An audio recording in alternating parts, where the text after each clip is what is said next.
IKJ yang dulu bernama Lembaga Pendidikan Kesenian Jakarta itu sebetulnya merupakan bagian dari gagasan Ali Sadikin pada awal tahun 70-an bahwa membangun Jakarta itu bukan hanya membangun sebuah ibu kota secara fisik, tapi juga membangun jiwanya.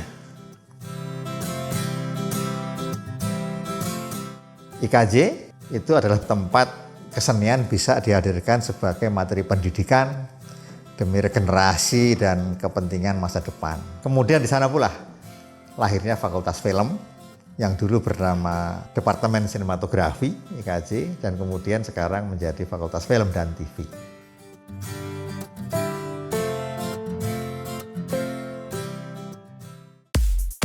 Fakultas Film dan Televisi Institut Kesenian Jakarta didirikan pada tahun 1971 dengan nama Akademi Sinematografi Lembaga Pendidikan Kesenian Jakarta dan merupakan sekolah film formal pertama yang hadir di Indonesia.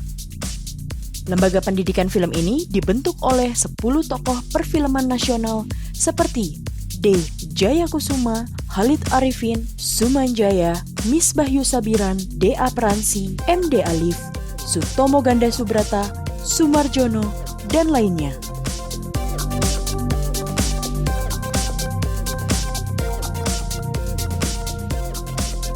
Fakultas Film dan Televisi merupakan sekolah film yang berorientasi pada penciptaan dan pengajian karya berbasis seni urban.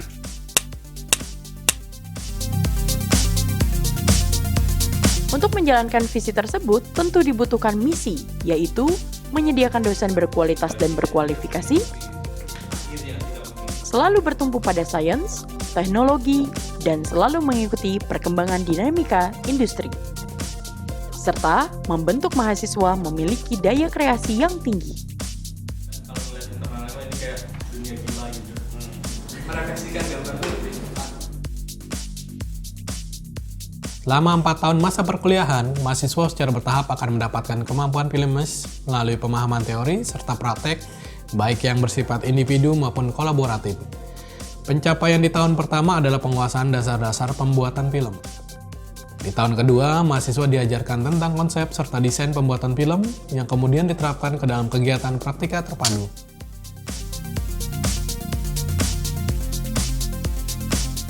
Di tahun ketiga, mahasiswa dapat memilih program pembelajaran sesuai dengan minatnya masing-masing.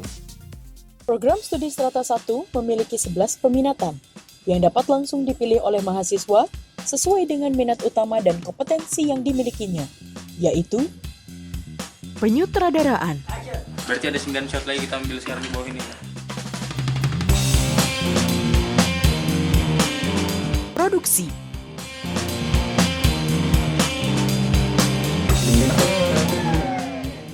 skenario, Ya enggak lah, kan tempat sama ini bukan aku. Kamu mau bisian?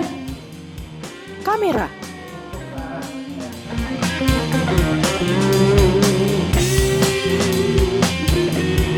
suara,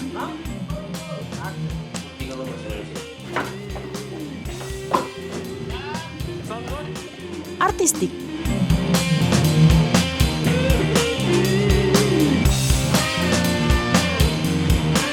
editing,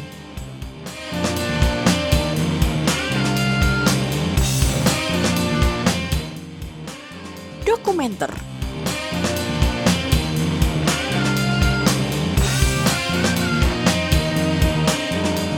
fotografi,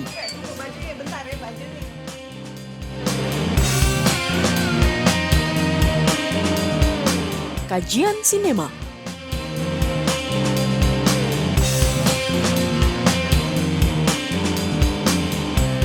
dan musik film.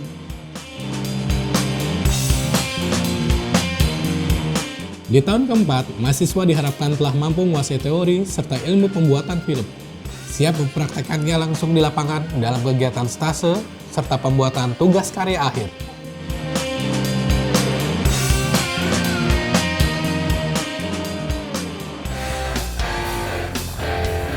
Daya serap tingkat kelulusan mahasiswa saat ini juga sudah sangat meningkat, di mana mahasiswa memiliki potensi untuk bisa belajar lebih banyak lagi, tidak hanya didapatkan di fakultas ini sendiri, melainkan mereka juga memiliki kesempatan untuk bekerja sama secara langsung terhadap alumni-alumni yang memang sudah menjadi tenaga profesional di luar sana.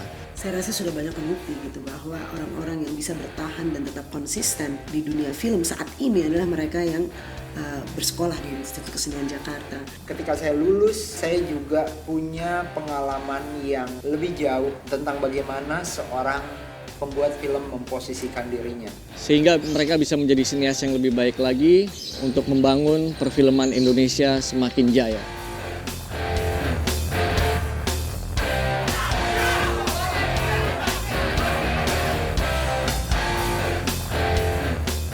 Jangan ragu untuk memilih Fakultas Film dan Televisi Institut Kesenian Jakarta.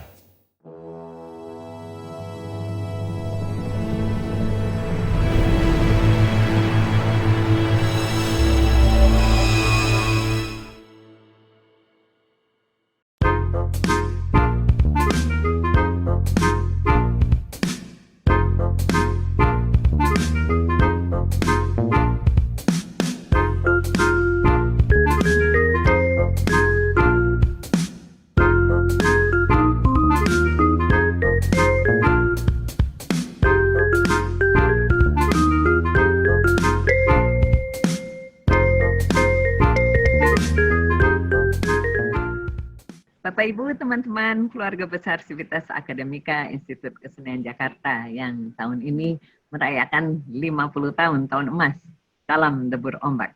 Senang bisa jumpa kembali dalam acara Cuap-Cuap Cendekia.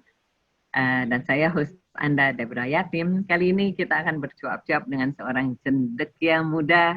Bintangnya sedang melejit dalam perfilman, tidak saja di Indonesia tapi di ranah internasional.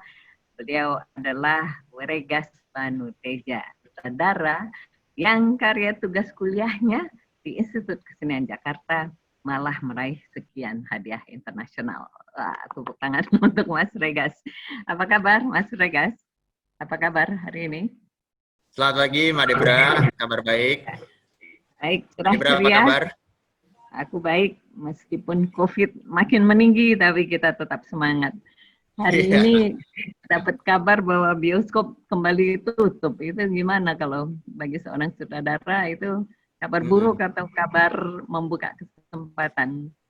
Ada dua sisi menurut saya. Memang di satu sisi kabar buruk, tapi di satu sisi memang kesehatan yang utama. Sebelumnya memang positif bahwa bioskop 14 Juli ini buka kan, tapi terus kemudian ya udah ditutup, diundur lagi karena memang ketakutan akan persebaran COVID di ruangan tertutup, terutama ruang yang punya kelembapan yang cukup tinggi, itu potensinya juga lebih besar dalam penyebaran, dan bioskop adalah ruang itu. Jadi memang dibanding kemudian nekat membuka bioskop dan kemudian dilakukan protokol normal di dalam ruangan bioskop itu, dan nanti malah terbukti setelah seminggu pertama penayangan malah kasus COVID makin meningkat, kepercayaan penonton Indonesia malah bisa turun drastis gitu terhadap bioskop, sehingga memang lebih baik ditunggu sampai saat yang aman. Sembari kita menunggu saat yang aman, kita memikirkan strategi distribusi film kita berikutnya yang lebih efisien ya. Tapi jadi butuh kerja keras ekstra atau sebetulnya saluran-saluran distribusi lainnya itu sebetulnya ada tapi kita kurang maksimalkan atau bagaimana? Saluran distribusi sekarang yang sedang kemudian menjadi sangat kuat tentu saja adalah OTT atau video on demand yang ada di platform-platform online seperti Netflix, seperti iFlix, dan kemudian ada beberapa program online streaming lainnya. Nah, tetapi memang kultur masyarakat kita belum terbiasa dengan model subscription terhadap online platform tersebut, sehingga mungkin juga beberapa filmmaker atau produser juga belum mengerahkan semua tenaganya untuk berpindah ke online platform. Yang mana sebetulnya kita harus sudah mulai memikirkan opsi ini gitu untuk jaga-jaga kalau memang bioskop itu tidak kunjung buka, katakanlah sampai akhir tahun. Yeah. Tetapi kenapa online platform ini menjadi penting menurut saya? Karena setidaknya kita tetap bisa menjaga kepercayaan masyarakat Indonesia, penonton Indonesia akan perfilman kita, gitu. Bahwa perfilman kita tidak kemudian mati suri selama masa pandemi. Kita masih tetap ada beberapa film yang belum jadi tayang di bioskop gitu katakanlah ya, yang seharusnya sudah mau tayang di bulan Juni atau Juli ini tapi nggak jadi tayang, kemudian mereka harus tetap ditayangkan di dalam online platform sehingga kesinambungan habit atau kultur penonton Indonesia pun juga tidak terputus gara-gara ini. Produksi-produksi film juga beberapa ada yang berhenti di tengah jalan dan menurut saya juga sebaiknya memang menunggu sampai saat yang pas untuk melanjutkan syuting kembali, jangan terburu-buru ya. Oke. Mas Verega sendiri sedang sibuk sebuah produksi sekarang? Saya sedang dalam proses development Mbak Debra. Jadi belum masuk dalam proses praproduksi, tetapi masih dalam proses penulisan skenario. Saya sedang menyiapkan film layar lebar pertama saya atau film panjang pertama saya, yang mana ceritanya saya tulis sendiri bersama dengan seorang co-writer, penulis skenario saya juga. Kebetulan karena prosesnya sekarang sedang dalam tahap riset, dalam tahap development dan pengembangan cerita, sehingga masih sangat fleksibel untuk dilakukan di rumah tanpa harus berinteraksi dengan banyak orang. Tapi nanti ketika sudah masuk proses praproduksi tentunya harus dipikirkan metode yang paling pas atau sesuai dengan protokol kesehatan. Dulu pengen masuk ke Fakultas Film dan Televisi IKJ, itu apa sih cita-citanya? Bisa cerita dulu dari awal. Dulu punya ide begitu pas dari SMA lalu ingin menjadi pembuat film, itu dapat idenya dari mana? Apakah ada seorang saudara dekat yang memang pekerja film atau bagaimana? Bisa cerita? Ya. Lucunya Mbak Debra, jadi saya itu dari SMP sampai mau masuk SMA itu saya merasa kayak nggak punya bakat gitu ya. Dalam artian olahraga juga nggak begitu jago, terus kemudian Olimpiade Fisika atau MIPA juga pas-pasan. Musik juga pas-pasan juga, sehingga saya waktu itu penasaran saya itu keahliannya itu di bidang apa sih gitu kan. Hingga suatu saat di kelas 3 SMP itu ada perlombaan film antar kelas gitu. Jadi waktu itu 17 Agustus terus SMP saya di Jogja itu melakukan improvisasi dengan melakukan perlombaan membuat film antar kelas. Jadi masih kelas 3 SMP dan kita membuat film dengan alat seadanya, waktu itu masih handycam mini DV gitu. Nah, saya di situ terlibat bukan sebagai sutradara ataupun penulis, tapi sebagai aktor. Yang film ini menceritakan tentang bendahara kelas yang korupsi uang kas gitu ceritanya. Nah, saya jadi bendahara kelas itu gitu.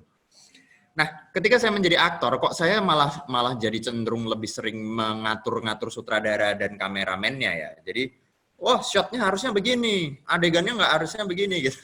Sehingga waktu itu sutradara saya itu marah gitu ke saya, loh kok kamu malah ngatur-ngatur. Di titik itulah sebetulnya saya merasa sepertinya bekerja di belakang layar lebih menarik dibandingkan menjadi aktor. Nah, kebetulan waktu itu saya SMA di Jogja pindah ke SMA Kolese de Brito, satu SMA yang isinya laki-laki semua, dan kemudian ada satu ekstrakurikuler sinematografi waktu itu, baru buka.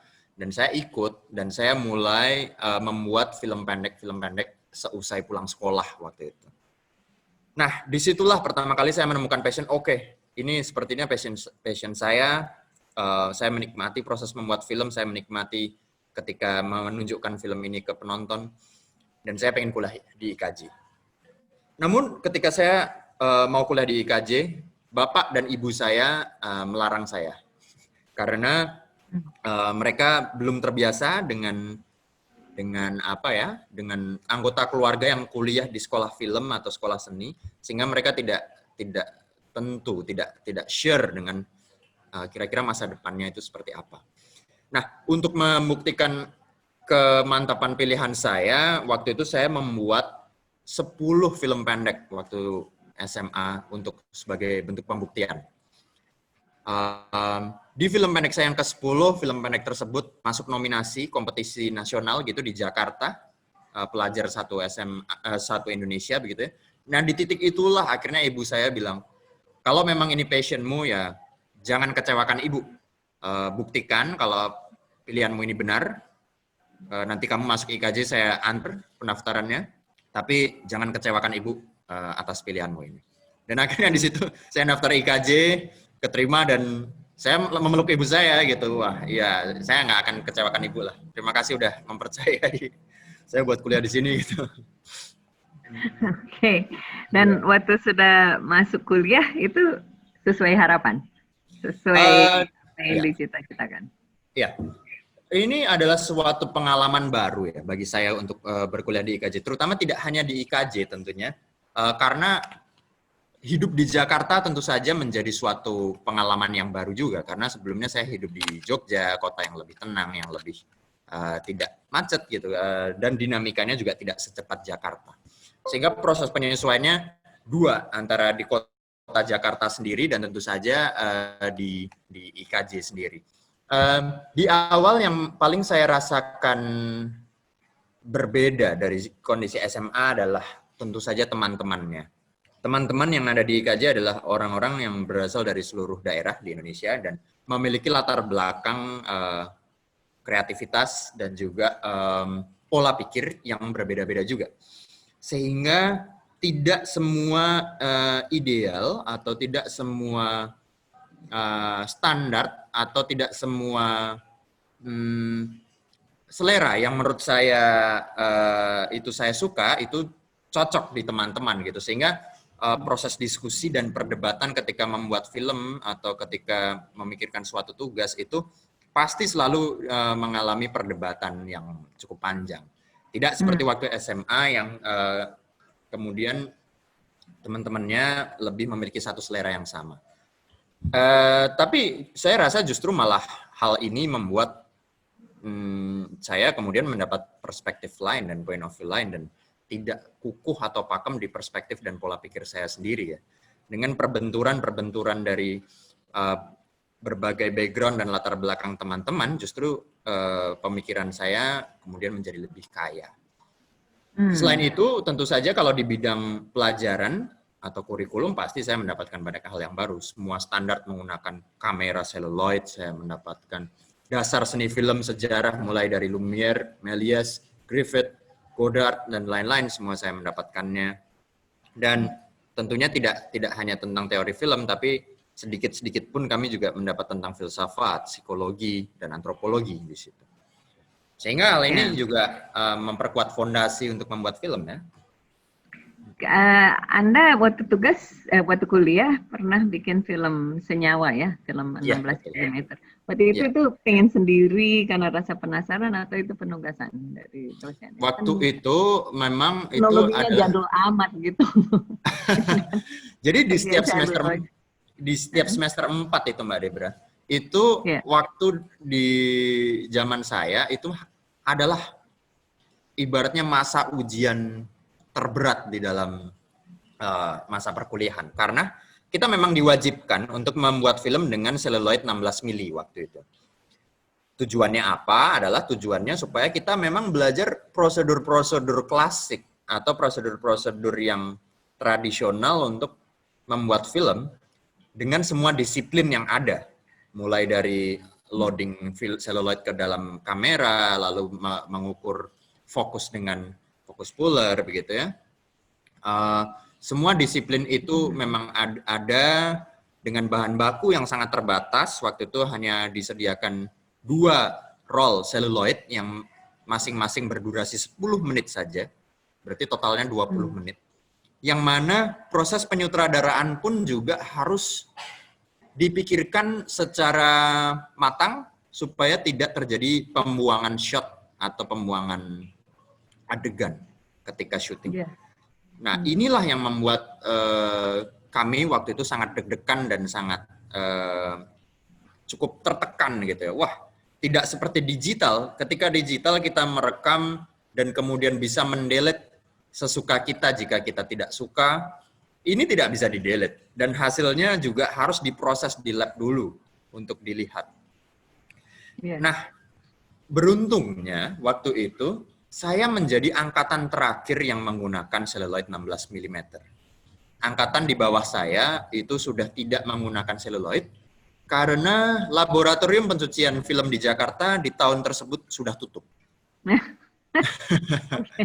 Jadi waktu itu ada laboratorium namanya Interstudio di Jakarta Selatan gitu Mbak Debra. Nah itu tutup gitu setelah tahun saya, sehingga adik-adik kelas di bawah saya semuanya ketika tugas praktika tersebut mereka menggunakan kamera digital. Nah, jadi tidak mendapat pengalaman berharga itu membuat film dengan seluloid ya. Betul, dan semua disiplin serta prosedurnya ya. Andai kan ada editing gitu, Anda harus editing fisik kan pada seluloid. Itu terjadi. Nah, untungnya pada saat masa saya itu proses telesin itu sudah ditemukan sehingga kita tidak harus menggunakan meja editing Steinbeck yang dimana kita harus memotong pita seluloid dan menempelnya satu persatu.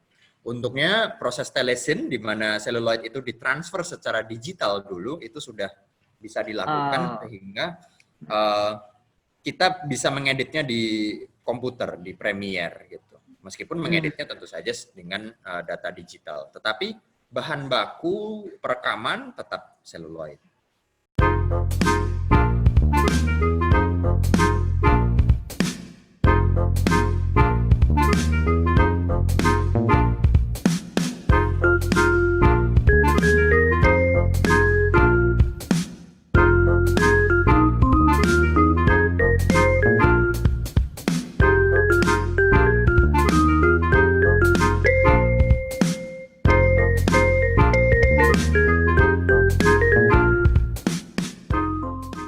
Ini maju berapa semester kemudian ya, Anda lalu magang pada Mira Lesmana, pada Miles Film dan menjadi asisten sutradara bagi sutradara kenamaan Riri Riza. Itu semester berapa itu, Mas Regan? Semester 6.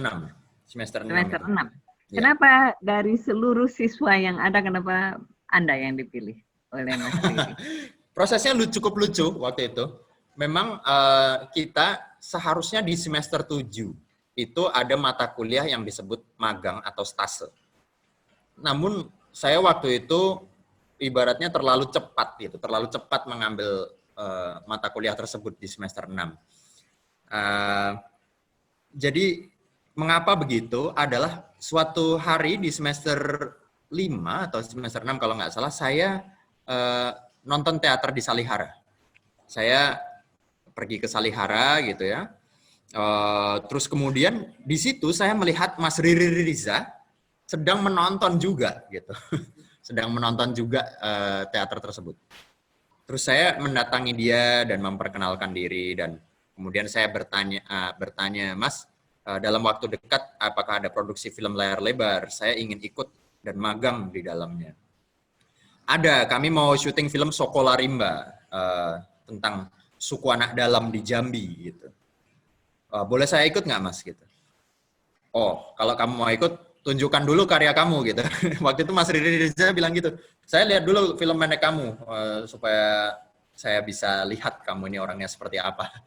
Lalu saya tunjukkan film saya Senyawa itu, Mbak Debra. Saya tunjukkan film seluloid saya itu Senyawa itu ke dia. Lalu dia tonton gitu. Seminggu kemudian saya ditelepon sama Riri Riza. Bregas, saya sudah nonton film kamu, saya suka. Hari ini ada reading bersama Prisia Nasution di kantor Miles. Silahkan datang ke sini. Loh, saya langsung dipanggil waktu itu. Tanpa tahu gitu mau jadi apa, tapi ya sudah saya berangkat aja ke Bintaro gitu ya, naik motor dan kemudian menjalani proses reading bersama Prisia Nasution yang waktu itu menjadi Butat Manurung ceritanya. Ketika itu saya mendengar, saya menyimak semuanya dan saya diperbolehkan magang menjadi asisten sutradara 3 waktu itu. Yang tugasnya adalah mengurus figuran atau ekstras. Nah, ini menjadi pengalaman menarik sekali karena kita memang syutingnya itu 1 bulan di hutan Bukit 12 di Jambi, yang menggunakan tokoh-tokoh suku anak dalam asli yang kemudian belajar acting gitu ya, diajarin acting dan membaca skenario. Dan tugas saya adalah mengarahkan adegan untuk para figuran yang mana mereka adalah orang rimba ini. Dengan bahasa Indonesia yang sangat terbatas gitu ya, jadi kami memang harus belajar bahasa rimba waktu itu. Dan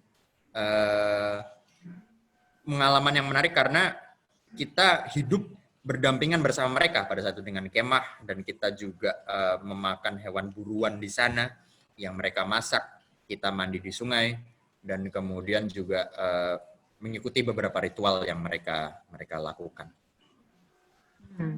Dan itu tampaknya itu pengalaman yang sangat berharga ya, dan kemudian Anda malah terus ikut dengan Miles Film, kemudian Anda terlibat dalam beberapa film yang disutradarai oleh Riri Riza Kembali dan diproduseri oleh Mira Lesmana. Secara pengalaman pribadi, mana yang produksi yang paling menarik? Sekolah Rimba kah? Sekolah Rimba kah? Nyanyian musim hujan kah? Atira kah? Atau behind the scenes ada apa dengan cinta? Ya. Kalau dari keempat film produksi yang saya ikuti, yang paling berkesan bagi saya tentu saja adalah Nyanyian Musim Hujan. Oh, kenapa?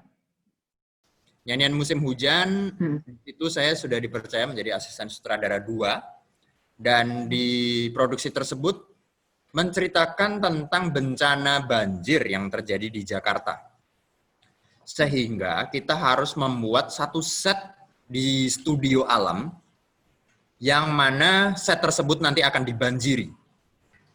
Jadi saya melihat bagaimana replika perkampungan yang sama persis itu dibikin gitu di satu gang gitu ya, dengan menggunakan triplex dan alas menggunakan terpal, yang lalu diisi air banyak sekali dan dibanjiri. Set itu semua full bikinan, jadi bukan perkampungan asli yang dibanjiri. Dan di situ saya melihat, wah betapa sumber daya kita itu sebetulnya sangat mampu untuk membuat efek-efek seperti ini. Dan menjadi menarik karena pada saat proses syuting kita judulnya aja Nyanyian Musim Hujan, Mbak Debra. Jadi pasti melibatkan hujan. Tapi kita syutingnya di tengah kemarau yang nggak ada hujan. Jadi semua hujannya itu harus pure dibikin dengan sprinkler, dengan shower, itu semua harus dibikin menggunakan itu. Kita harus menutup menggunakan kain besar untuk menutup sinar atau cahaya matahari yang masuk. Dan semua teknis itu dilakukan di suatu perkampungan padat di daerah Pondok Pinang. Berinteraksi dengan warga lokal, menggunakan figuran dan ekstras warga lokal juga, sehingga tantangan, tingkat kesulitan, dan efek yang menakjubkan itu bagi saya adalah kombinasi pengalaman yang sangat menarik untuk di film layar lebar ya. Dan jadi sebagai asisten sutradara 2, apa definisi tugas Anda apa? Ya, tugasnya tentu saja adalah untuk lebih mengingatkan para pemain kepada adegan-adegan yang akan dilakukan, juga kemudian mengatur konstelasi ekstras atau figuran gitu ya yang akan melintas di dalam frame, dan selebihnya tentu saja mengingatkan atau memperhatikan properti, atau kita menyebutnya mise en scène ya, baik itu kostum, make up maupun properti artistik yang muncul di dalam frame, itu kita harus memastikan semua sesuai dengan skenario. Nah, jadi tugas dan tanggung jawab tersebut, saya rasa saya makin bisa lebih banyak belajar tentang detail penyutradaraan dari Mas Riri tentunya. Oke. Dia sebagai bos menyenangkan nggak? Atau dia sangat... Jadi ternyata... Orangnya sangat ketat atau gimana? Ya, jadi ternyata ada perbedaan ketika Mas Riri itu di kantor sebagai nulis gitu ya, ketika sedang proses nulis, sebagai dosen di KJ ketika ngajar, dan sebagai sutradara ketika di set. ternyata ketika di set syuting tuh kadang-kadang tentu saja beberapa kali emosi naik itu pasti terjadi ya. Jadi pernah suatu saat saya dimarahin Mas Riri gitu karena sudah jelas-jelas adegannya adegan hujan gitu ya. Figuran atau ekstras yang saya siapkan di situ tuh tidak ada yang membawa payung, yang mana itu sangat tidak logis. Jadi saya mengatur para figuran ini sengaja dibikin kehujanan gitu, nggak bawa payung dan mereka basah kuyup, yang mana menurut Mas Riri, ini kamu ini mau menyiksa para figuran atau gimana sih? Orang jelas-jelas adegannya hujan, kenapa kamu nggak sedia payung dari awal gitu? Ya itu di situ saya kemudian, ternyata Mas Riri ketika syuting tuh bisa galak dan tegas sekali ya.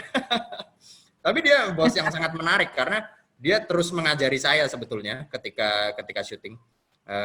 Dikala ada kesempatan untuk saya, mereka coba lihat monitor sini, coba lihat detail lighting. Kenapa kita butuh lighting sebanyak ini di tengah cahaya siang yang sangat terang gitu.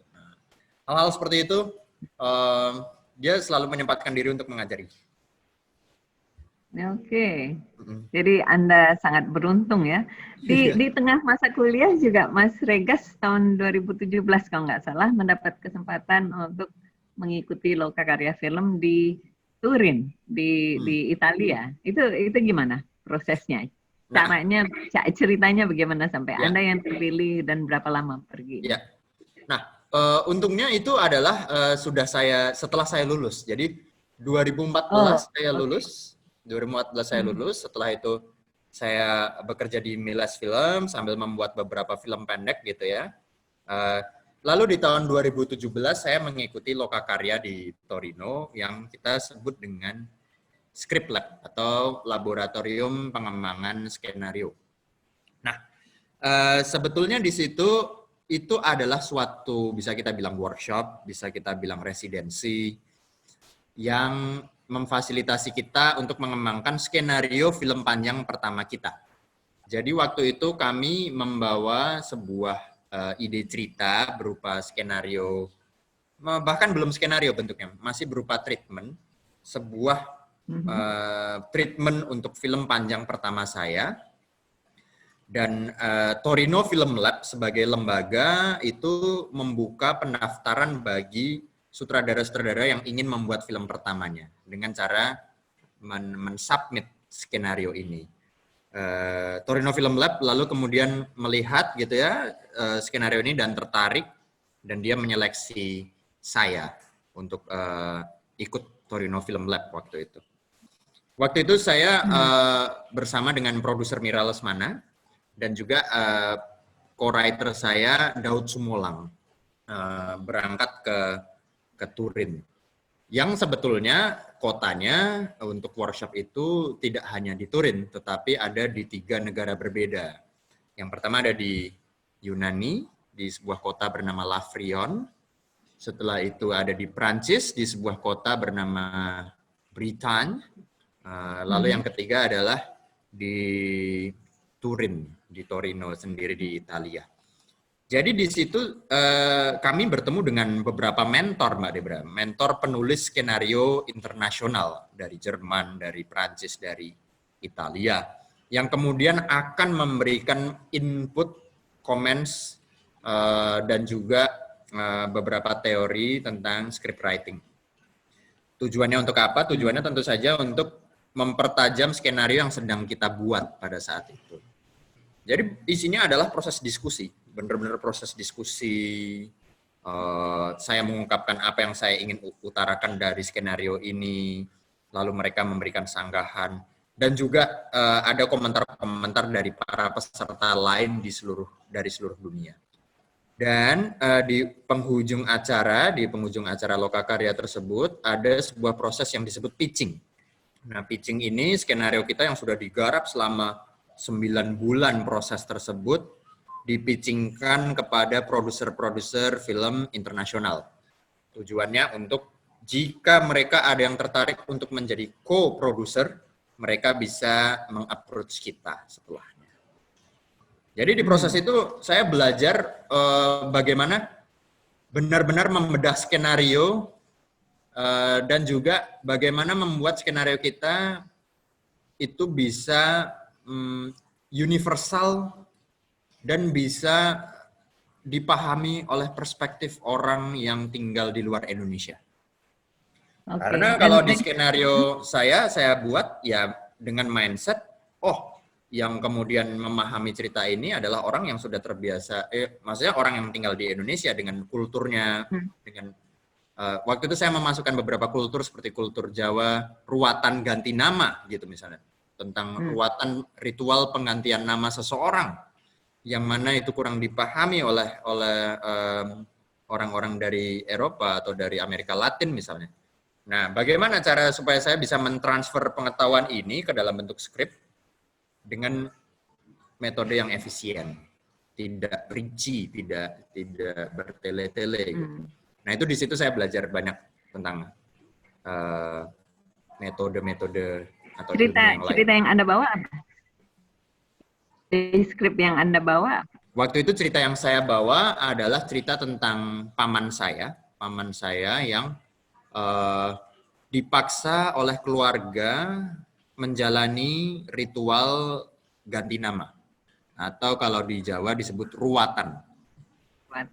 Dia dipaksa menjalani ritual tersebut karena hidupnya itu dianggap tidak seberuntung atau sesukses kakak atau adiknya yang lain. Padahal dirinya sendiri merasa dirinya sudah cukup, sudah apa ya? Tidak perlu lagi kesuksesan atau kebahagiaan itu bagi saya sudah cukup. Tapi kakak dan adiknya ini tidak terima sehingga dia dipaksa untuk menjalani ritual tersebut. Film itu belum digarap sampai sekarang atau sudah? Ya, itu masih dalam tahap penulisan sebetulnya, dan kami bersama Miles juga waktu itu memutuskan untuk menunda proyek ini. Mungkin akan direvisit atau kemudian didatangi suatu saat, tapi untuk sekarang baik saya maupun produser gitu ya, sedang konsentrasi untuk proyek yang lain gitu ya. Jadi skenario itu memang masih ada gitu, tapi belum diteruskan lagi.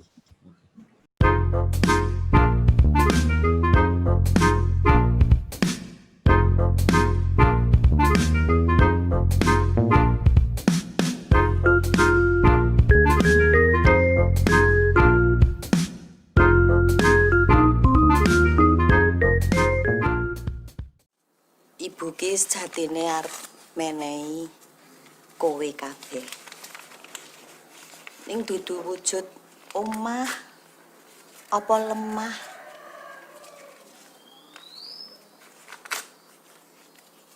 Nanging lemari. Lemah tuh nopo tuh, Bu? 5 dek sapa nomor 5? Bola aku, Mas. Weh, HP lagi Yun. apik banget, Mas. HP lagi. Ini lemarimu tuh. Wah, nek iki top tenan iki Mas, teksturnya apik banget iki. Wes, teksturnya iki apik. Tok. Apa? Kok difoto iki piye? Ora ada foto. Mas Tri, itu lemari sing endi ya iki? Lah ya cetha iki ya, ini nomor 3 to. Gede cerita iki. Apik. Lah itu sing apik ngono kok. Ya, Ri. Lagi. Dilepoke. Disuruh. Kamu udah aduh nek ora disuruh ya ora mlaku mlebu. Ayo sertep disuruh. Disuruh.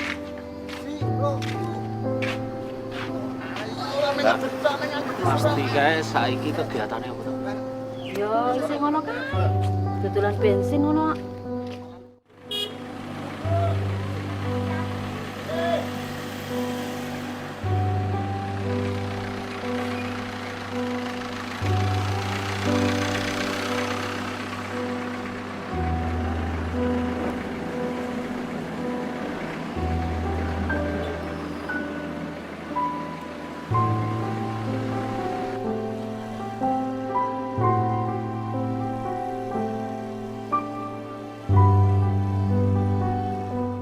Anda bisa cerita sedikit tentang film pendek Anda yang kemudian mendapat sekian banyak penghargaan, yaitu Lemantun. Ya. Itu jadi pergi ke Turin ini setelah Lemantun meraih itu gimana urut-urutannya? Pergi ke Turin setelah Perenjak. Jadi setelah Lemantun. Setelah Perenjak malah. Ya. Setelah Lemantun ada 2 film pendek, ada 3 film pendek lagi. Lembu Sura, The Floating Chopin, dan Perenjak. Nah, baru setelah Perenjak saya berangkat ke Turin. Bisa cerita dulu tentang Lemantun. Lemantun adalah sebuah tugas karya. Tugas akhir seorang mahasiswa, tapi kemudian berhasil menang di Short Film Festival 2015, apresiasi film Indonesia, dan film pendek terbaik Piala Maya. Iya.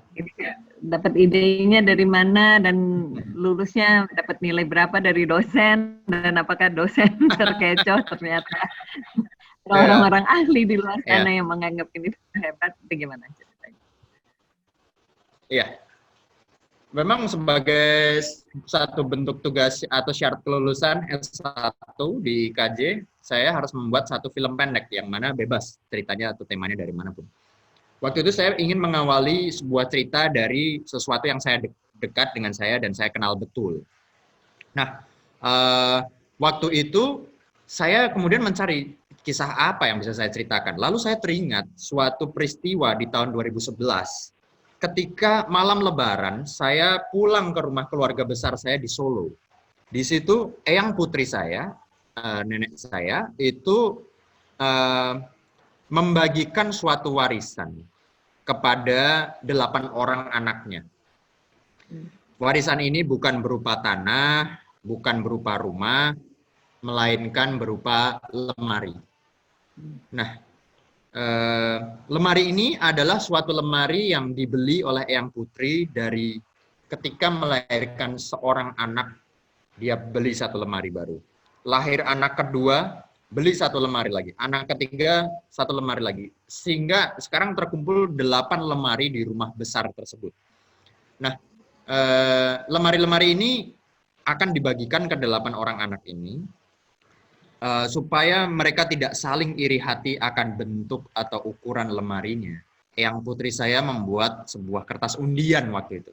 Jadi dia sudah membuat dengan kalender gitu ya, dia membuat kertas undian lengkap bersama dengan nama-nama yang ada untuk anak-anaknya, termasuk bapak saya, karena waktu itu bapak saya anak nomor 7. Nah, lalu setelah masing-masing mengambil undian tersebut, eyang putri berbicara bahwa oke, lemari ini harus segera dibawa pulang, sore ini juga, hari besok gitu. Karena kalau tidak dibawa pulang, kalian akan ninggalin di sini dan nggak akan segera membawa pulang lemari ini. Jadi kalau kalian besok nggak segera membawa pulang, saya akan denda kalian 100.000 per harinya. Jadi waktu itu eyang putri menerapkan denda tersebut gitu. Nah, lalu ya sudah, baik saya, bapak saya, kakak dan adiknya semua segera membawa pulang lemari-lemari ini. Nah, di titik itulah saya merasa, wah ini yang harus saya ambil untuk saya ceritakan untuk tugas akhir. Saya di situ pertanyaannya adalah, oke, saya mau menceritakan ini dari sudut pandang siapa, dari point of view siapa. Di situ saya langsung segera memilih dari sudut pandang Pak D saya yang nomor 5. Anak tengah. Seorang Pak D yang masih tinggal di rumah tersebut bersama dengan ibunya, yang mana itu berarti nenek saya.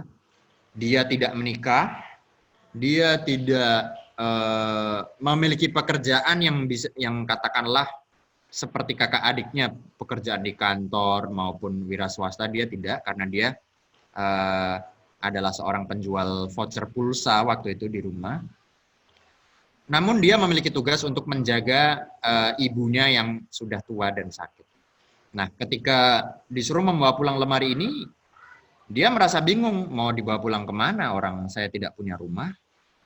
Tapi di situ saya sering mempertanyakan gitu, apakah Pak D saya ini merasa iri hati kah? Atau Pak D saya ini juga merasa harusnya aku juga bisa punya rumah seperti kakak dan adik saya yang lain. Nah, konflik itulah yang menjadi dasar utama film Lemantun dan di karakter yang saya buat sebagai namanya Mas Tri, sebagai anak tengah ini.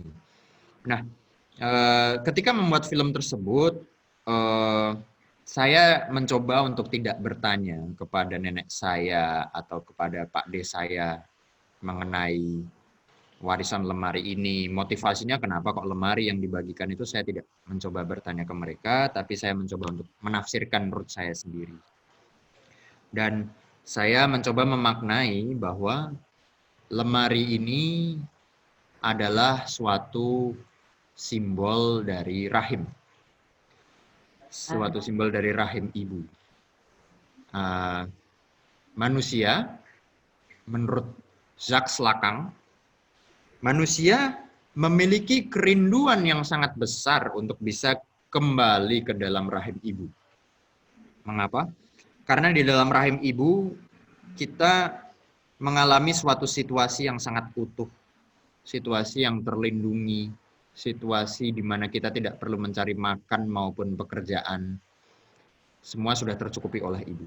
Namun problemanya adalah ketika manusia itu lahir, kita harus berhadapan dengan dunia nyata. Kita harus bersinggungan dengan berbagai macam masalah. Sehingga ada trauma yang secara tidak sadar kita miliki. Dan kita memiliki kerinduan untuk kembali ke rahim ibu. Nah, maka ada satu shot di mana saya menyimbolkan tersebut, di mana tokoh Tri ini, tokoh utama kita ini, yang merasa sangat sedih karena tidak bisa membawa pulang lemari ini ke rumah manapun, karena dia tidak punya rumah. Dia memutuskan untuk masuk ke dalam lemari dan membentuk posisi seperti janin. Dia membentuk posisi seperti itu. Jadi dia masih di dalam rahim sebetulnya. Iya, dia ini masih di dalam rahim.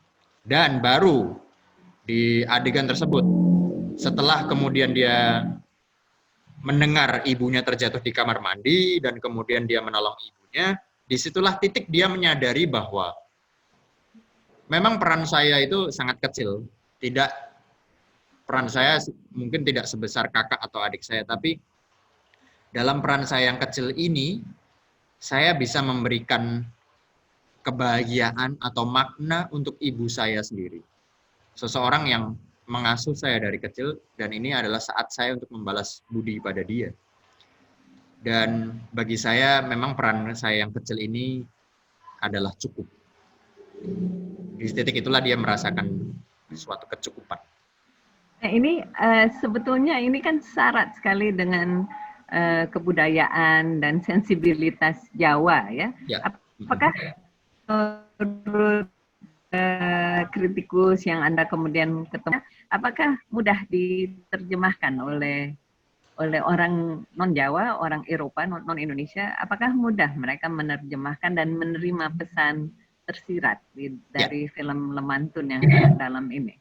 Ya. Bagaimana? Kalau bagi penonton di Indonesia cukup relate dengan kultur warisan, lalu juga yang rata-rata saya dengar komentar adalah mereka sangat relate dengan kondisi keluarga yang dimana mereka banyak menemui bahwa salah satu anggota keluarga atau siblings itu juga mengalami nasib yang sama seperti tokoh Tri. Jadi antara mereka memiliki paman yang tidak memiliki pekerjaan atau adik yang kemudian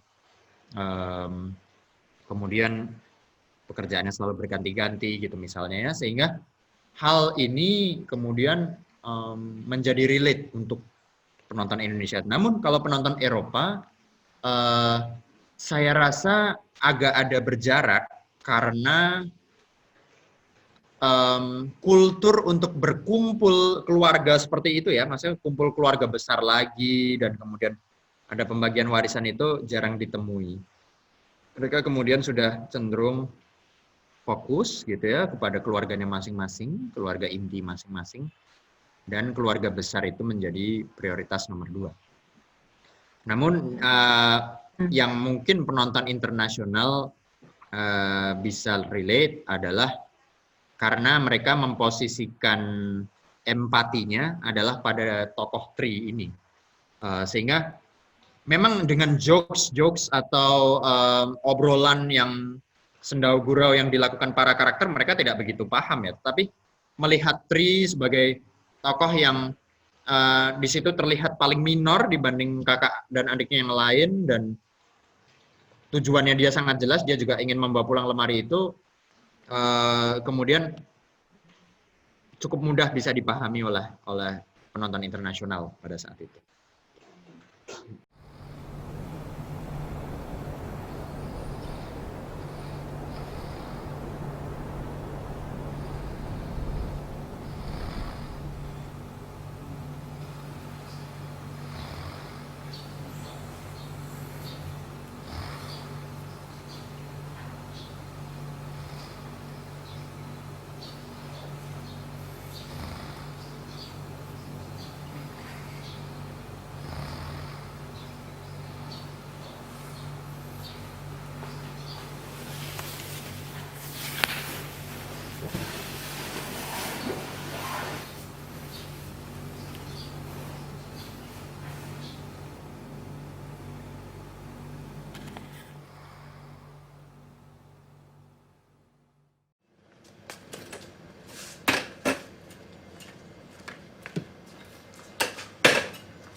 Tunggu.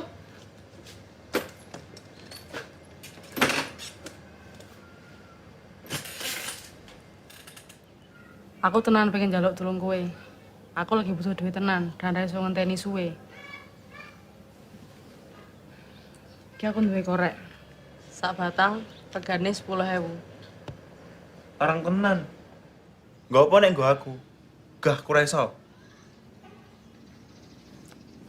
Sik to, aku durung rampung.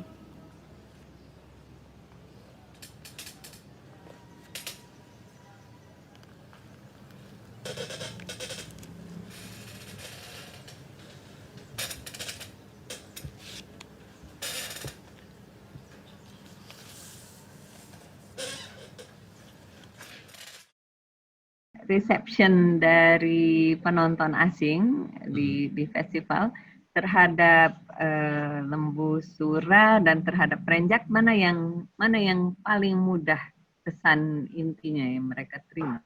Apakah semuanya ada menemui problem penerjemahan antar budaya dan antar semiotik ini? Bagaimana? Yang paling mudah tentunya adalah Perenjak. Karena Perenjak paling mudah. Perenjak bercerita tentang seorang wanita yang membutuhkan uang dalam waktu cepat untuk membayar kontrakan rumah. Sebagai seorang single mother, dia kemudian memutuskan untuk menjual korek api yang satu batangnya dijual seharga Rp10.000. Dia menjualnya kepada seorang teman laki-laki rekan kerjanya. Yang dimana rekan kerja tersebut dengan satu batang korek api kemudian bisa melihat bagian privat perempuan ini. Nah, itu adalah suatu fenomena atau suatu kultur yang tidak ditemui di Eropa ataupun di Amerika ataupun di bagian dunia yang lain, karena memang fenomena tersebut saya ambil dari suatu cerita di tahun 80-an di Jogja. Nah, namun karena baik dialognya maupun drive utama si karakter ini tidak ada yang berjarak dengan penonton internasional, maka mereka dapat dengan mudah memahaminya. Maksudnya begini, dia membutuhkan uang untuk membayar kontrakan. Untuk itu dia menjual korek api dan pelanggannya bisa melihat bagian privat tubuhnya dengan korek api tersebut. Sehingga di sini dia harus berhadapan dengan trauma, berhadapan dengan ketakutan, dan berhadapan dengan hasrat. Nah, elemen emosi yang bersinggungan tersebut yang saya rasa bisa menjembatani antara penonton Indonesia dengan penonton internasional. Jadi sudah bukan lagi tentang bahasanya, tetapi adalah kesamaan emosi yang saya rasa setiap manusia di berbagai negara memiliki perasaan emosi yang sama tentang bagaimana perasaan untuk kerja keras untuk mencari uang maupun perasaan rasa takut, rasa malu, rasa rindu, itu semuanya memiliki kesamaan emosi sehingga mudah relate. Nah, namun kalau di film Lembu Sura, karena Lembu Sura ini bisa saya bilang filmnya adalah eksperimental, menceritakan tentang sekumpulan anak muda yang menerjemahkan mitos Lembu Sura di tengah hujan abu vulkanik Gunung Kelut waktu itu. Filmnya hanya berisi tentang orang menari di tengah hujan abu, gitu ya, bersama dengan teman-teman di sekitarnya yang menertawai dia atau bersendau gurau bersama dia, gitu ya. Sehingga dialog atau bercandaannya ini yang kemudian menjadi butuh pendalaman ekstra bagi penonton internasional untuk memahami konteksnya. Mungkin penonton internasional kemudian menangkap layer yang paling nampak, paling kelihatan adalah tentang bagaimana orang Indonesia, terutama waktu itu orang Jawa di Jogja, menyikapi sebuah bencana. Sebuah bencana tidak disikapi sebagai suatu yang harus diratapi atau harus ditangisi, tetapi dihadapi dengan rasa semelah, kalau bahasa Jawanya semelah itu artinya pasrah, gitu ya, rasa pasrah, dan dengan suatu harapan bahwa setelah bencana ini tanah kita akan kembali menjadi lebih subur, gitu, karena hujan vulkanik ini. Disitulah layer yang bisa dilihat oleh penonton internasional. Tapi kalau tentang bercandaannya, misalnya, si tokoh utama kita, si Lembu Sura ini sedang menari, lalu ada teman yang berkomentar, menarimu kurang luas, gitu. Kamu narinya itu malah seperti tarian-tarian pop, gitu. Nah, itu agak susah dipahami, gitu, karena memang jokes atau bercandaannya sangat lokal. Tidak cuma lokal Indonesia, tapi lokal yang sangat lokal Jogja sekali, gitu. Jadi mungkin layer itu butuh pendalaman ekstra untuk mereka kemudian memahami konteks bercandanya, ya. Di dalam ini kan pengalaman yang sangat menarik, ya. Satu, Anda dari awal sudah menapaki jalur ikut festival filmnya, ada kedalaman, ini bukan film komersial yang pop yang Anda tapaki, dan butuh sebetulnya, kalau saya lihat dari keterangan Mas Weregas tadi, sebetulnya tidak hanya masyarakat internasional, jangan-jangan orang Jakarta pun tidak mengerti kalau dia bukan orang Jogja. Anda itu tampaknya sangat tekun dalam memasarkan kepada festival internasional, internasional. Anda tekun mendalami kira-kira apa yang akan dibutuhkan untuk bisa ikut ditengok oleh juri dan lalu mendapat penilaian dan lalu mendapat penerimaan. Itu apa saja kerja di belakang layar yang harus dipersiapkan? Apakah itu makan waktu yang panjang sekali atau apa? Bagaimana, bisa ceritakan? Ya, itu membutuhkan perjuangan, kesabaran, dan memakan waktu yang cukup panjang. Nah, pertama-tama mungkin yang bisa saya cerita adalah bahwa saya menyikapi festival film internasional itu sebagai sarana distribusi film. Yang pertama adalah saya yakin bahwa memasarkan film di Indonesia tidak lepas dari kita harus bertumpu pada jumlah penonton yang akan menonton film kita. Penonton film Indonesia memiliki selera yang cenderung sama dalam genre-genre film. Komedi, horor, maupun drama romance. Nah, kebetulan film-film yang saya buat tidak berada di dalam 3 genre tersebut. Yang mana pastinya akan cukup beresiko jika saya memasarkannya di Indonesia. Dalam artian ada potensi untuk tidak balik modal, katakanlah, atau penonton yang sangat terbatas. Sehingga saya harus memikirkan solusi supaya film saya ini pun juga bisa ditontonnya tidak hanya di Indonesia. Nah, festival film internasional mampu memfasilitasi hal tersebut, di mana mereka mampu memutar film kita, dan di festival tersebut mereka mampu memfasilitasi untuk filmmaker bertemu dengan produser film dari negara lain yang memungkinkan untuk terjadinya kerjasama di masa depan.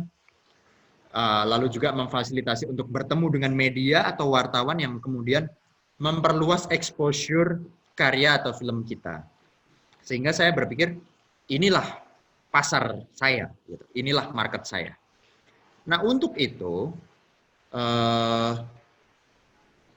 festival menerapkan sistem submission atau pendaftaran yang mana itu sudah dibuka 7 bulan sebelum festival itu berjalan dan kita akan mendaftarkan film kita. Yang pasti film kita akan diseleksi oleh mereka karena slot yang ada sangatlah terbatas, baik itu film panjang maupun film pendek. Katakanlah dari 1.500 film pendek yang submit, hanya diseleksi 20 film. Berarti kan peluangnya juga sangat kecil. Nah, untuk ini memang diperlukan kesabaran atau mental yang cukup kuat. Karena saya pertama kali submit film ke festival dan menunggu email pengumuman lolos atau tidak, itu pasti deg-degannya setengah mati. Dan mendapat rejection atau email penolakan dari pihak festival itu sudah menjadi sesuatu yang lumrah, gitu. Sudah menjadi sesuatu yang biasa. Ketika festival tersebut tidak menerima film kita dengan alasan tertentu, gitu. Namun bukan berarti ini menjadi satu-satunya dead end atau kemudian tidak ada jalan lain. Karena festival internasional itu ada banyak sekali. Di Asia kita punya Busan Film Festival, di Eropa ada Cannes, Berlin, dan Venice, ada Locarno, ada Rotterdam. Jadi banyak sekali. Jadi bukan berarti kalau mentok di festival ini terus kemudian kita nggak bisa apply festival lain. Nah, kesabaran untuk kemudian mengelis festival-festival internasional yang ada itu apa saja, ketelitian untuk mengecek deadline dan tanggal yang mereka miliki, itu dibutuhkan kerapian dan ketelitian. Sehingga kita tidak melewatkan deadline-deadline yang ada. Nah, jika kita sudah berhasil menembus suatu festival film, katakanlah waktu itu Lembu Sura menembus Berlinale Film Festival di Berlin, maka saya menjadi mengenal programmer film tersebut, seseorang yang menyeleksi film saya. Saya akan menjalin hubungan baik dengan programmer tersebut, sehingga di masa depan jika saya memiliki film lagi, saya bisa memberi kabar langsung pada dia. Saya memiliki film ini, saya sudah mensubmitnya menggunakan prosedur yang reguler, namun saya ingin membaginya secara personal dengan Anda. Nah, itu bisa dilakukan. Hal tersebut bisa dilakukan sehingga koneksi atau link jaringan kita dengan programmer-programmer festival pun juga semakin banyak. Dengan semakin banyaknya jaringan, terutama kedekatan kita terhadap pasar internasional pun juga semakin besar. Namun dengan berarti tidak menihilkan estetika atau konten film tetap yang utama yang menjadi pertimbangan. Tetapi jaringan atau koneksi ini tentu saja akan menambah pengetahuan bagi kita akan fokus festival pada tahun ini atau kemudian perubahan jadwal festival kah, itu kita selalu keep update dengan itu. Apakah Mas Veregas akan menganjurkan kepada lulusan sekolah perfilman yang baru, misalnya tahun ini sudah ada lulusan yang baru, apakah Anda akan menganjurkan menapaki jalur yang Anda jalankan, atau udah deh lu nggak apa-apa deh film komersial aja, film horor, film komedi saja, karena ini kan kerja keras, ini makan energi, banyak sakit hatinya, ya, banyak sakit meskipun hatinya. buahnya memang menarik di ujungnya.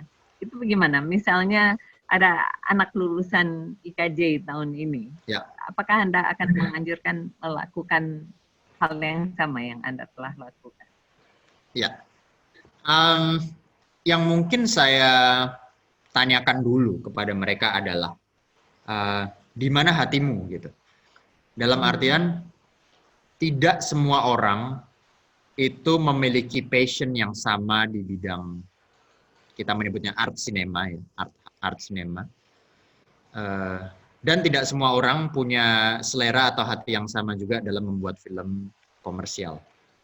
Jadi Jika memang ada mahasiswa yang memiliki ketertarikan untuk membuat film horor, membuat film action, ataupun komedi, dan memang tidak begitu tertarik dalam film art cinema, ya memang tidak ada salahnya untuk mereka menekuni jalur komersial di Indonesia. Karena jika mereka pun dipaksakan untuk membuat film art cinema, mungkin juga belum tentu passionnya di situ atau hatinya di situ. Tapi bagi teman-teman yang kemudian memang memiliki sesuatu yang lebih gitu, di dalam cerita-cerita yang diargumenkan, memiliki banyak pertanyaan akan kemanusiaan atau tentang hidup yang mana cerita-cerita tersebut agak susah untuk bertemu dengan penonton Indonesia yang memiliki selera yang tipikal gitu ya. Maka saya bisa menawarkan ke mereka bahwa ada pasar lain yang bersedia menerima cerita-cerita seperti itu, yaitu di festival internasional.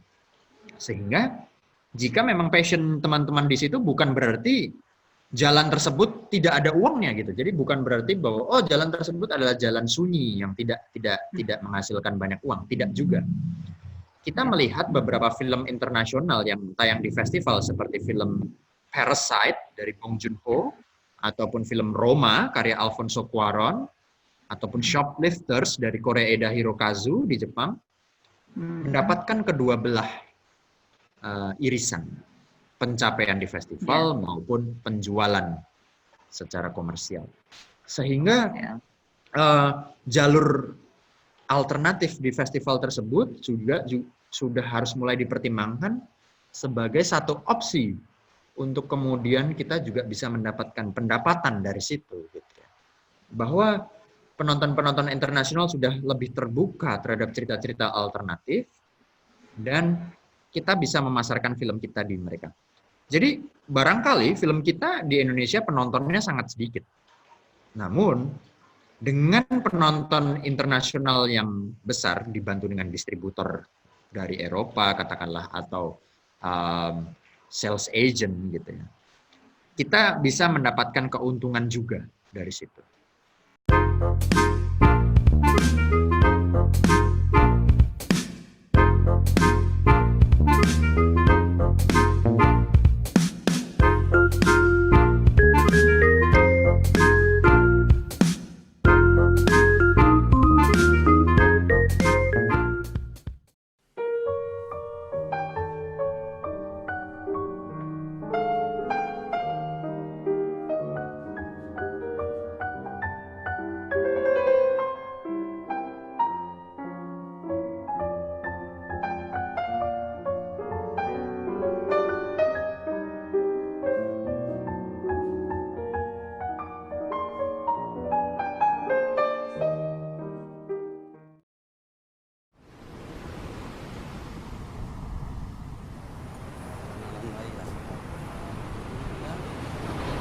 Wan, ono saya golek iki.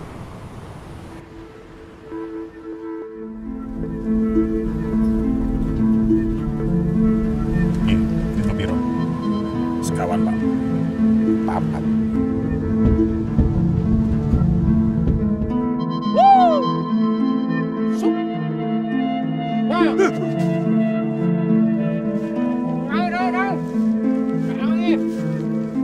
Ora sakit tahun wingi ya. Sing penting dalanan resik kok. Nanti mau laporan sama tamu. Pacar.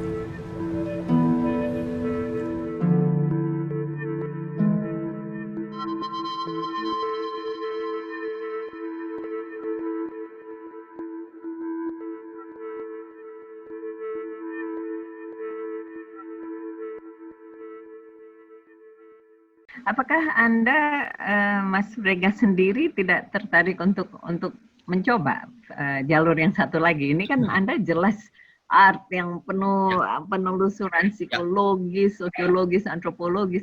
Kalau bikin film ece-ece gitu, Anda tidak merasa itu justru tantangan bagi Anda pribadi? Yang utama bagi saya adalah saya ingin membuat film yang saya merasa film tersebut penting untuk perkembangan manusia, untuk kemudian sebagai refleksi tentang bagaimana manusia itu hidup dan bagaimana film tersebut kemudian bisa setidaknya memberikan inspirasi atau memberikan stimulan kepada penonton sehingga penonton pun juga tergerak atau berubah pola pikirnya dalam menjalankan kehidupan sehari-hari. Jadi jika diringkas, sebuah film yang berguna bagi sesama, bagi kemanusiaan. Nah, untuk kemudian film tersebut menemui pasar komersil di Indonesia, saya butuh tangga yang saya susun supaya penonton Indonesia mau menonton film saya. Salah satu caranya adalah dengan kuantitas karya dan pembuktian. Katakanlah memang di film pertama atau di film kedua mungkin penonton film saya belum begitu banyak. Namun katakanlah mungkin setelah film saya ketiga atau keempat dan saya berhasil memasarkan film saya di internasional, kemudian mendapatkan beberapa apresiasi dari sana. Nah, kemudian inilah yang bisa kemudian membuat penonton Indonesia perlahan-lahan mungkin mulai mau mencoba untuk menonton film-film saya. Dari situlah mungkin saya bisa kemudian membuat atau mengarahkan selera penonton secara perlahan-lahan, gitu ya. Secara perlahan-lahan mencoba untuk mengajak mereka bahwa ada bentuk film seperti ini yang mungkin bisa kalian tonton, dan kemudian perlahan-lahan mereka akan mengubah seleranya dari horor, komedi maupun romansa tadi terhadap film-film yang lebih mengutamakan drama dan relasi antar manusia ini. Namun untuk proses tersebut diperlukan susunan anak tangga yang cukup panjang dan sabar ya menurut saya. Ya. Kak, bisa cerita sedikit, ini saya tertarik waktu mencoba mengenali Anda lebih dalam. Anda banyak cerita tentang rekan-rekan teman-teman SMA dulu yang bergabung di dalam komunitas Studio Batu. Bisa ceritakan dulu latar belakang pembentukan dan lalu apa peran mereka di dalam kehidupan profesional Mas Bodega sekarang? Ya. Teman-teman Studio Batu itu adalah teman-teman saya yang saya temui pada saat SMA di Jogja, di SMA De Brito. Bermula dari kumpulan teman-teman yang kami itu bukanlah tipikal anak SMA yang suka katakanlah main basket gitu, bukan. Atau tipikal anak SMA yang suka ngeband, main musik band gitu juga tidak. Kami punya kecenderungan yang sama, yaitu mendatangi acara-acara seni seperti katakanlah pameran instalasi atau teater kontemporer atau kemudian pembacaan puisi. Kami memiliki kecenderungan yang sama. Jadi misalkan waktu itu di Jogja ada teater garasi sedang pentas, kami akan pulang sekolah bersepuluh gitu ya, datang bareng-bareng ke sana. Atau katakanlah ada pameran instalasi di Art Jog gitu ya, kami akan bareng-bareng ke sana untuk menonton. Ataupun pembacaan puisi Pak Joko Pinurbo gitu ya, kami akan datang untuk melihat. Sehingga kesenian justru yang malah menyatukan kita. Kalau ditanya disiplinnya dari mana saja, berbeda-beda antar teman ini. Ada teman saya yang kuliah di ISI Jogja mengambil jurusan seni rupa. Ada teman saya yang kuliah mengambil arsitektur. Ada lagi teman saya yang mengambil sastra Inggris. Jadi disiplinnya berbeda-beda. Dan kami kuliah di kampus yang berbeda-beda juga. Ada ISI, UGM, UI, dan IKJ. Jadi kita terpencar-pencar. Namun setiap kali pulang ke Jogja, kami selalu bersatu lagi untuk membuat sesuatu waktu itu. Bermula dari bikin film pendek, atau bikin pameran foto, ataupun juga pameran instalasi, sampai ke membuat animasi 3 dimensi dari boneka.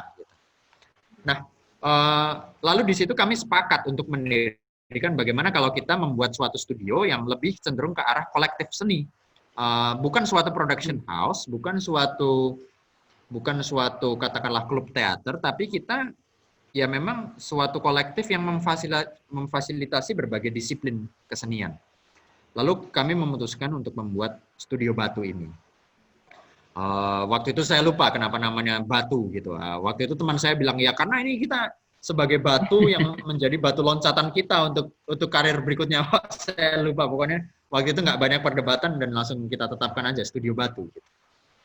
Nah, setelah itu kami membuat beberapa film pendek seperti Lembu Sura, Perenjak, maupun juga yang terakhir ini Tak Ada Yang Gila di Kota Ini. Nah, selain membuat film pendek, teman-teman saya yang lain pun membuat karya-karya yang lain. Misalnya ada teman saya yang seorang fotografer, dia membuat pameran foto dan kita membantu pamerannya. Ada teman saya lagi yang seorang pembuat instalasi, kita membantu proses pamerannya. Ada lagi teman saya yang teater dan sastra, kita membantu membuat teaternya. Jadi karya yang dikerjakan cukup banyak gitu ya. Nah, kami merasa perbedaan fokus disiplin ini bukannya justru malah melemahkan, tapi justru malah sangat menguatkan. Karena kita mendapat perspektif yang berbeda-beda dari masing-masing anggota Studio Batu ini, 10 orang ini. Sehingga kita tidak lagi memandang karya seni kita eksklusif dan hanya dari sudut pandang orang-orang yang di dekat-dekatnya. Misalnya saya dari bidang film gitu. Karena di Jakarta saya berkumpulnya dengan orang-orang film terus, dengan kritikus film, dengan sutradara film. Saya mendapat semua input itu dari sudut pandang film terus. Tapi ketika saya pulang ke Jogja, ketemu teman-teman Studio Batu, saya mendapat sudut pandang yang lain dari seorang seni rupa misalnya. Misalnya teman saya memiliki komentar terhadap, kenapa kamu nggak membuat satu shot frame yang inspirasinya dari lukisannya Edward Hopper misalnya, di mana itu lebih minimalis, objek itu ditaruh sepertiga di bagian kiri atau kanan, banyak ruang kosong.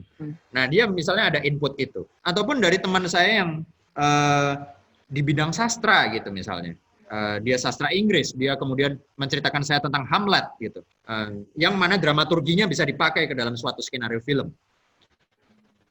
Nah, di titik itu saya merasa menjadi lebih kaya dalam berkarya dan mendapat stimulan ide yang begitu banyak untuk karya-karya berikutnya ya, dibanding hanya berkumpul dengan teman-teman filmmaker. Jadi sebetulnya ke karya-karya Anda yang sukses di ranah internasional itu ada Studio Batu, ada di belakangnya. Di belakang mereka itu semuanya Studio Batu. Betul. Begitu. Itu yang membuat saya sampai sekarang masih merasa ini kayak miracle gitu ya, keajaiban. Karena kami bersama teman-teman Studio Batu itu memproduksi film dengan budget yang cenderung sangat murah dan metodenya adalah bantu-membantu ya. Jadi ya sudah, wow ini ada uang segini, kemudian besok minggu depan kita free, ayo kita syuting gitu. Seperti contohnya film Lembu Sura gitu ya. Budget yang digunakan hanyalah Rp35.000. Rp35.000 itu hanyalah untuk membuat topeng si Lembu Sura ini yang dibuat oleh teman saya yang art director ini, Wulang Sunu. Untuk membeli cat dan untuk membeli kertasnya. Teman-teman lain tentu saja tidak ada yang dibayar. Dan kita saling bantu-membantu gitu sifatnya. Jadi misalnya besoknya ketika ada yang pameran, oh ya kemudian kita gantian membantu. Jadi justru metode inilah yang membawa kita pada internasional. Nah, tapi kami pun menyadari bahwa tidak selamanya kita bisa bertahan dengan metode seperti ini gitu. Kita harus memikirkan kebutuhan sehari-hari untuk survive gitu. Sehingga kita sekarang mulai memikirkan untuk mencari fundraising gitu ya, atau sponsor atau dana hibah yang bisa kita gunakan untuk membuat karya berikutnya. Ataupun juga dari penjualan tiket, penjualan kaos gitu, atau penjualan merchandise yang bisa juga menghidupi operasional studio ini gitu. Kami sekarang sudah berpikiran untuk beralih ke situ.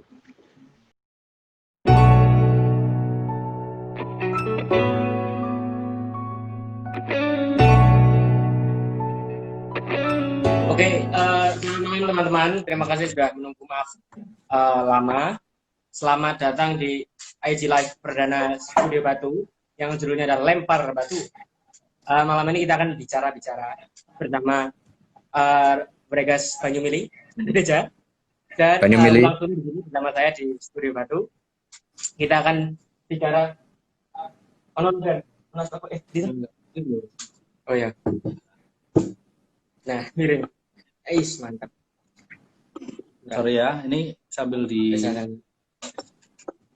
Kita akan bicara soal seni rupa dan sinema. Bagaimana sinema dan seni rupa itu saling berkolaborasi satu sama lain untuk membuat karya, entah bentuknya film, pertunjukan, video mapping, dan hal-hal lain atau karya yang lain yang sudah dibuat oleh Studio Batu. Begitu kira-kira, teman-teman. Videonya akan diawali dengan Mas Wulang dan Mas Bregas nanti akan bicara bagaimana Mas Wulang itu melihat sinema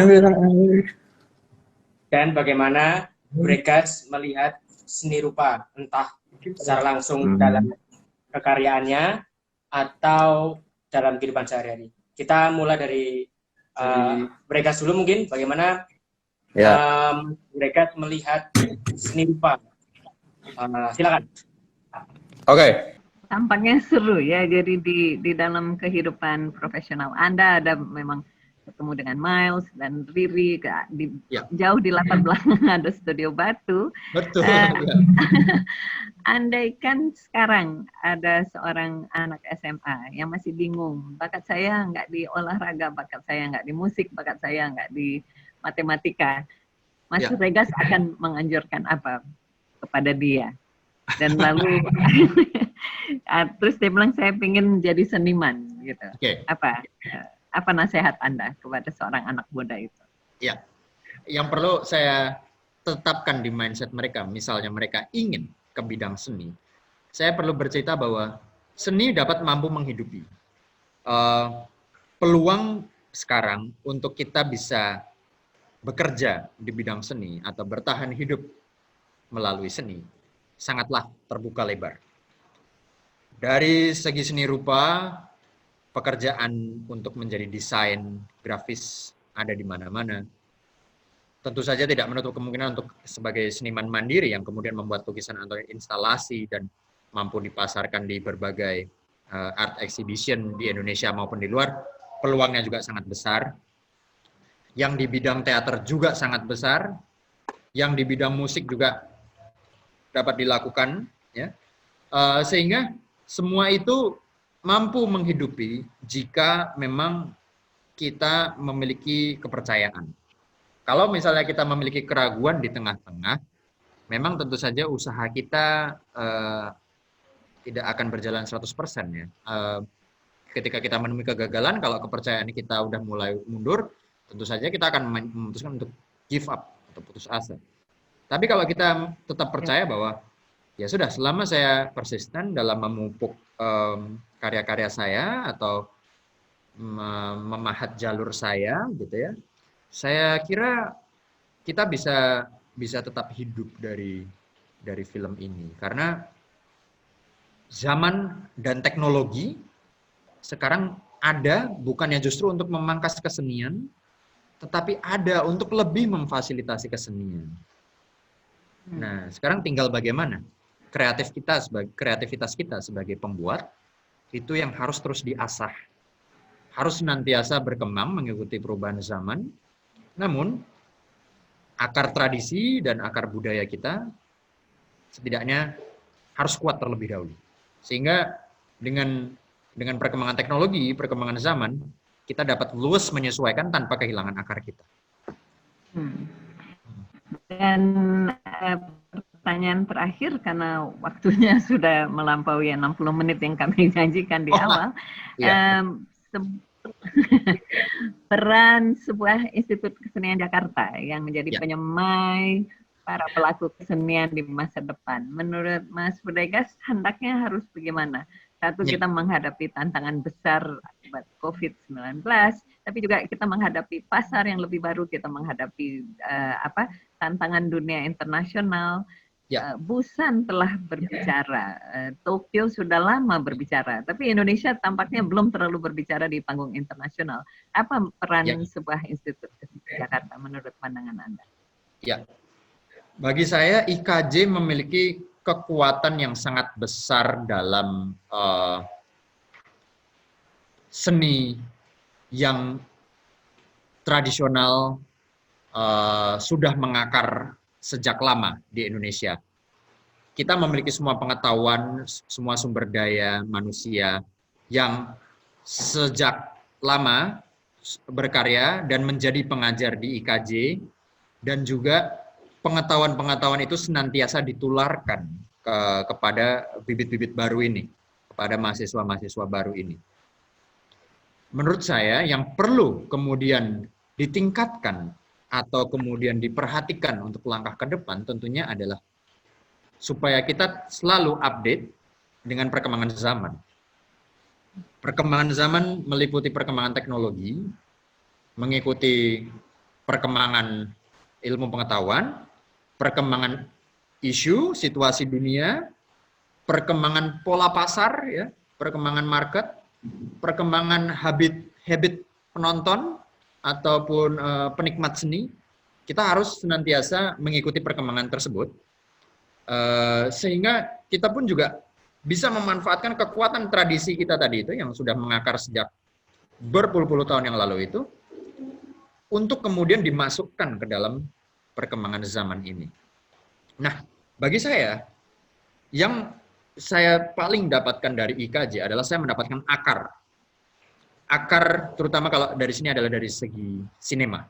Saya mendapatkan pengetahuan sejarah sinema mulai dari perkembangan film Indonesia, Pak Usmar Ismail, kemudian Pak Jaya Kusuma, kemudian berkembang Pak Teguh Karya, dan lain-lain. Saya mendapatkan semua sejarah itu. Yang mana belum tentu saya dapatkan jika saya belajar di tempat lain.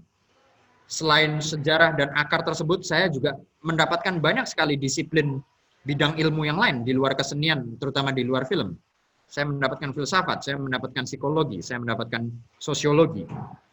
Yang mana hal ini sudah memang menjadi modal yang sangat kuat bagi mahasiswa untuk kemudian jika mahasiswa benar-benar menyadari semua ilmu yang masuk gitu ya, semua ilmu yang dia terima dan kemudian mampu memanfaatkannya dengan baik, saya kira itu sudah menjadi modal yang sangat kuat untuk sebagai bagasi atau ide-ide creator untuk film berikutnya.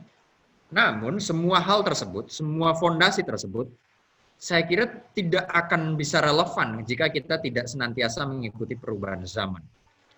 Karena bagaimanapun, budaya memang sudah pada hakikatnya senantiasa bergerak, senantiasa berubah. Dan perubahan itu bukanlah sesuatu yang harus ditakuti, atau sesuatu yang harus, wah sekarang sudah zamannya online platform, nanti bioskop dilupakan dong.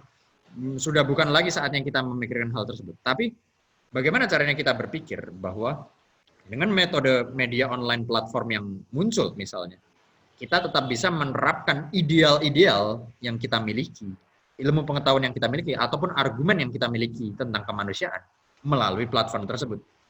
Jadi bukannya kita yang kemudian mengikuti mereka, mengikuti cara mereka, dan kemudian kita mengikuti aturan main teknologi ini, tapi kitanya menjadi lumut gitu. Menjadi lumut, kita menempel di mereka, lalu kita menebarkan ideal kita dan menggunakan mereka sebagai alat untuk menebarkan apa yang kita pikirkan atau yang akan kita argumentasikan di situ. Nah, saya kira perkembangan pengetahuan ini perlu mulai di-update atau mulai diterapkan untuk mahasiswa-mahasiswa baru, bibit-bibit baru, supaya tidak lagi kita tertinggal dalam perkembangan zaman maupun kebudayaan. Oke. Dan dengan demikian kita pas 60 menit lewat, saya takut dikit lagi azan dan nanti kita tidak bisa saling mendengarkan. Terima kasih banyak waktunya Mas Regas. Sukses dalam menggarap film panjang Anda dan mudah-mudahan kita bisa ketemu di lain waktu. Terima kasih banyak Mbak Debra sudah memfasilitasi diskusi hari ini juga. Semoga sehat dan lancar karya-karya berikutnya. Terima kasih. Ya. Bapak Ibu, demikian pertemuan kita kali ini dalam Cuap-Cuap Cendekia dengan sutradara Wiregas Banuteja yang namanya membawa harum nama Indonesia di ranah internasional. Sampai jumpa dalam acara Cuap-Cuap Cendekia yang berikut. Salam Debur Omat.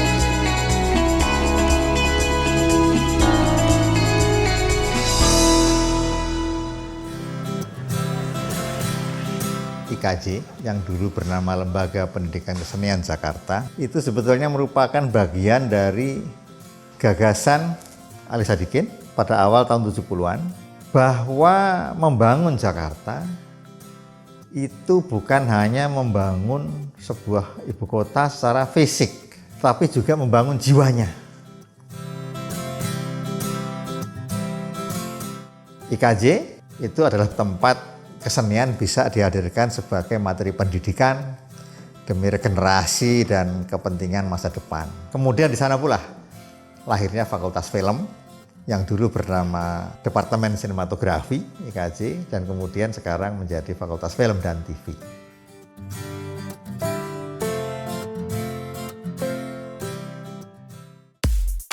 Fakultas Film dan Televisi Institut Kesenian Jakarta didirikan pada tahun 1971 dengan nama Akademi Sinematografi Lembaga Pendidikan Kesenian Jakarta dan merupakan sekolah film formal pertama yang hadir di Indonesia.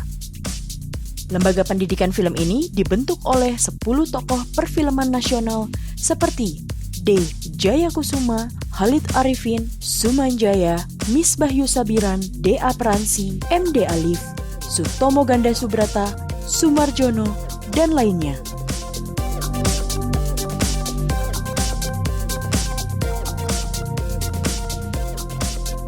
Fakultas Film dan Televisi merupakan sekolah film yang berorientasi pada penciptaan dan pengajian karya berbasis seni urban.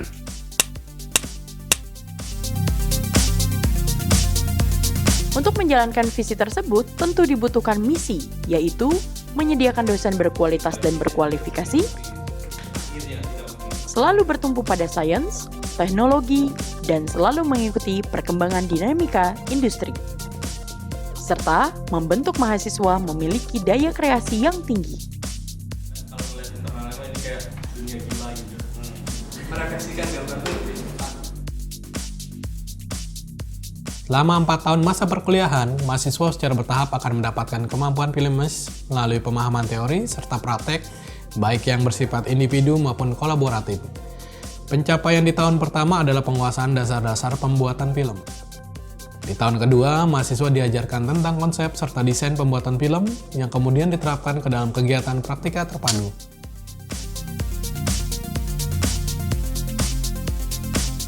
Di tahun ketiga, mahasiswa dapat memilih program pembelajaran sesuai dengan minatnya masing-masing.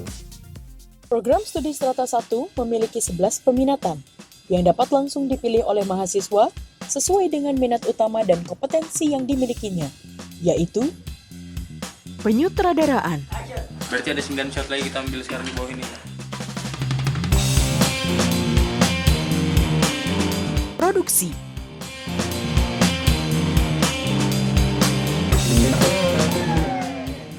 Skenario. Ya enggak lah, kan tempat sama waktu ini bukan aku. Mau bisian. Kamera.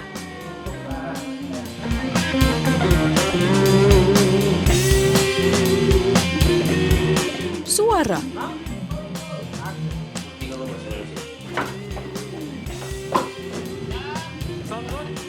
Artistik.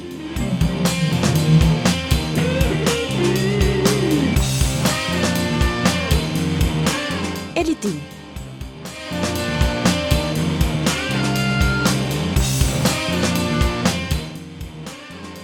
dokumenter.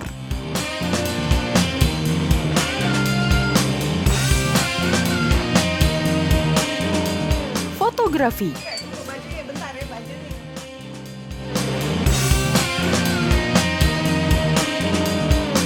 Kajian sinema.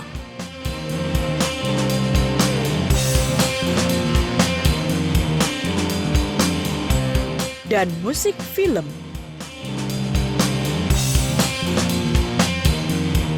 Di tahun keempat, mahasiswa diharapkan telah mampu menguasai teori serta ilmu pembuatan film. Siap mempraktekannya langsung di lapangan dalam kegiatan stase serta pembuatan tugas karya akhir.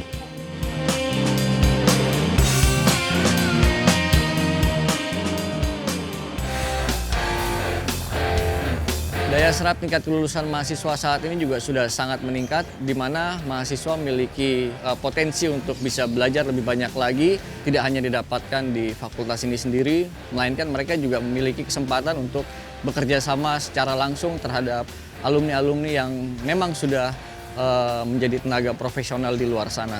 Saya rasa sudah banyak terbukti gitu bahwa orang-orang yang bisa bertahan dan tetap konsisten di dunia film saat ini adalah mereka yang bersekolah di Institut Kesenian Jakarta.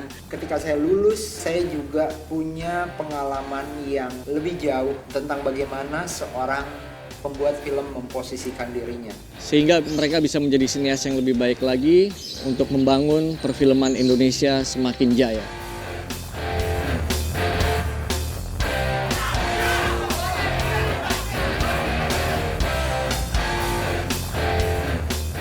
Jangan ragu untuk memilih Fakultas Film dan Televisi Institut Kesenian Jakarta.